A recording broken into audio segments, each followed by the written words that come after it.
This is the GRTV Backgrounder with your host, James Corbett. We all remember the lies that led the U.S. into the Iraq War.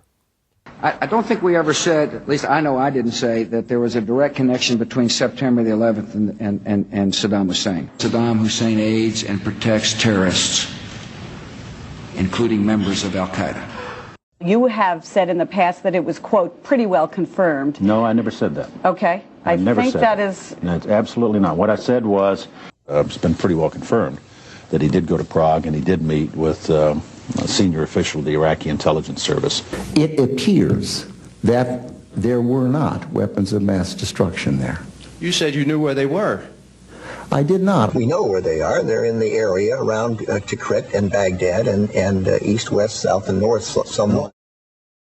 But after years of media indoctrination, it's easy to forget the other lie that helped rally the country around the illegal invasion of Iraq.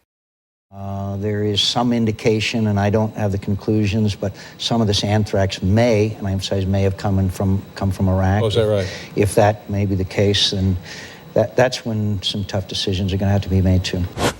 When Iraq finally admitted having these weapons in 1995, the quantities were vast. Less than a teaspoon of dry anthrax, a little bit about this amount. This is just about the amount of a teaspoon. Less than a teaspoonful of dry anthrax in an envelope shut down the United States Senate in the fall of 2001. This forced several hundred people to undergo emergency medical treatment and killed 2 postal workers just from an amount just about this quantity that was inside of an envelope. Iraq declared 8,500 liters of anthrax, but UNSCOM estimates that Saddam Hussein could have produced 25,000 liters. If concentrated into this dry form, this amount would be enough to fill tens upon tens of thousands of teaspoons. And Saddam Hussein has not verifiably accounted for even 1 teaspoonful of this deadly material.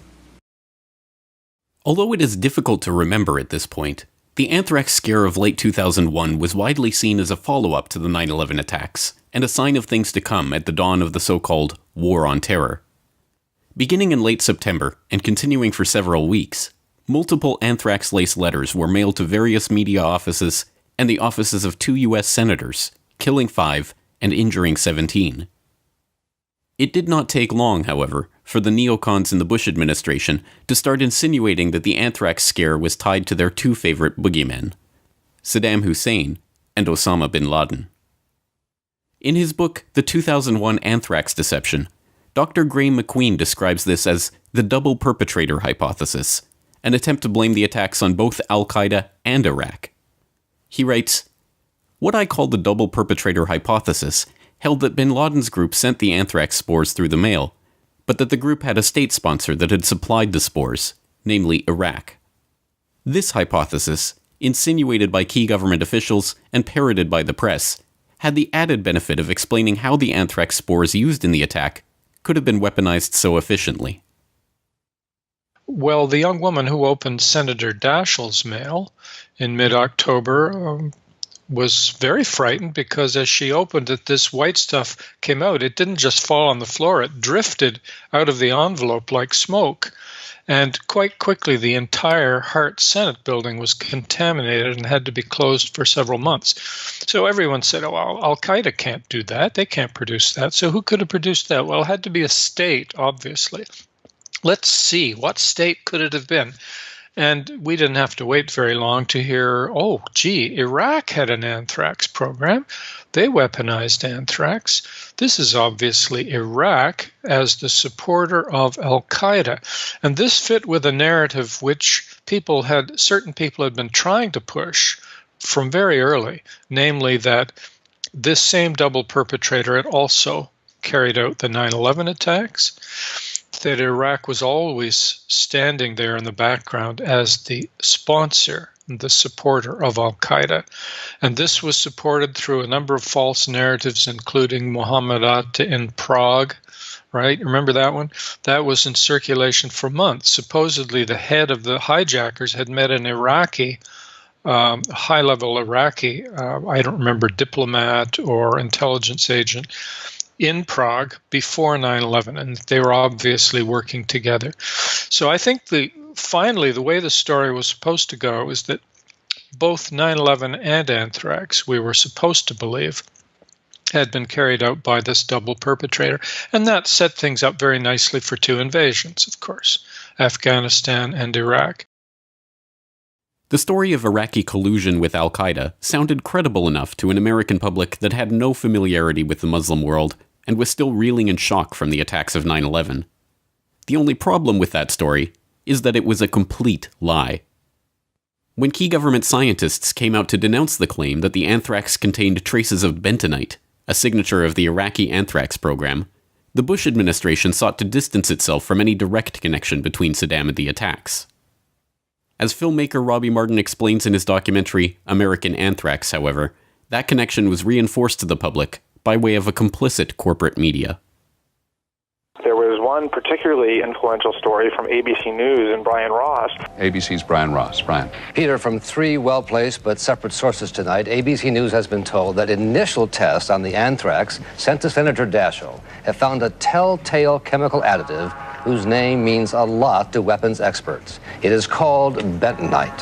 Where for days and days on Peter Jennings and other shows, they claim that they were told by many sources inside the government that tests had found the presence of something called bentonite, which is the hallmark, they said, of the Iraqi biological weapons program. A substance which helps keep the tiny anthrax particles floating in the air by preventing them from sticking together. It's possible other countries may be using it too, but it is a trademark of Saddam Hussein's biological weapons program. It turned out that claim was totally false. There never was any bentonite found. It does mean for me that Iraq becomes the prime suspect as the source for the anthrax used in these letters. There was a concerted effort to try and link the anthrax in the public mind to Saddam Hussein and to Iraq specifically and Islamic radicalism more generally. Iraq continues to flaunt its hostility toward America and to support terror. The Iraqi regime has plotted to develop anthrax and nerve gas and nuclear weapons for over a decade. And so they were aware from the start that it was almost certainly a domestic source, and yet all kinds of factions within the government and out tried continuously to depict it as something that was likely coming from Iraq, and they continued to do that for several years, even when it was clearly established that it was almost certainly a domestic source. Martin points to disgraced ex-New York Times journalist and Iraqi WMD pusher Judy Miller as a particularly egregious example of how the media laid the groundwork for the campaign to tie Iraq to the anthrax letters. To me, one of the most extreme examples of this, though, is a reporter named Judith Miller, who I'm sure many people are familiar with, and Graham McQueen pointed me in the direction of a lot of bizarre connections to her and the anthrax attacks. She released a book on October 2nd called Germs, which spends about 1/3 of the pages in the book discussing Iraq's biological weapons program and the possibility of an attack here by an entity like al-Qaeda stealing biological weapons from a country like Iraq and using them to attack our population. Bentonite is also mentioned in her book as a characteristic of the Iraqi anthrax.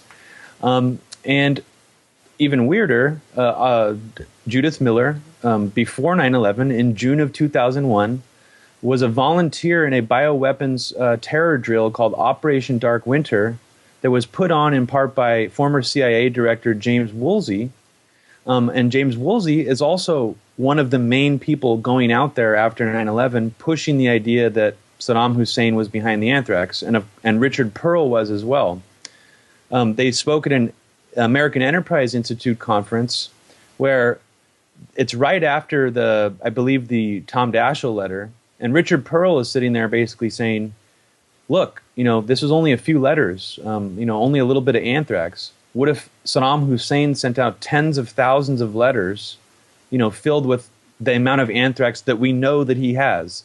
So they're already trying to, they're pushing very hard for this idea. And actually a guy stands up in the audience and he kind of says, after listening to you talk today, I wouldn't surprise me if this is sort of a Reichstag fire event that some right-winger here in this country is actually behind. He wasn't referring to like a right-wing super patriot, which is how people characterize Bruce Ivins.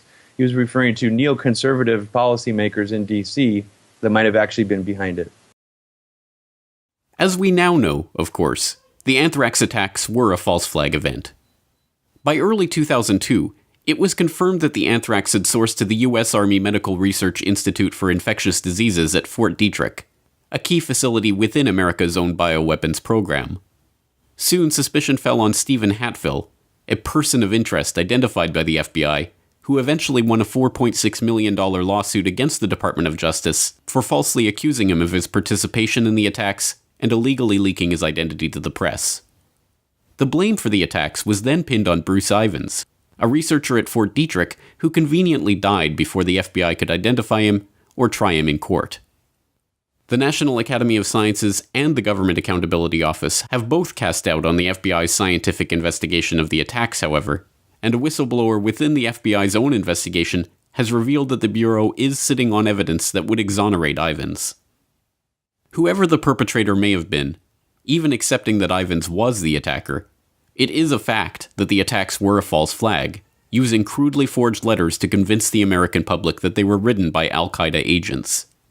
And that false flag was aided by the government officials and corporate media talking heads who were happy to propagate this false story in the lead up to the war in Iraq. The legacy of that war remains with us today. The Middle East, including Iraq itself, remains in chaos, a direct result of the illegal invasion and occupation of that country.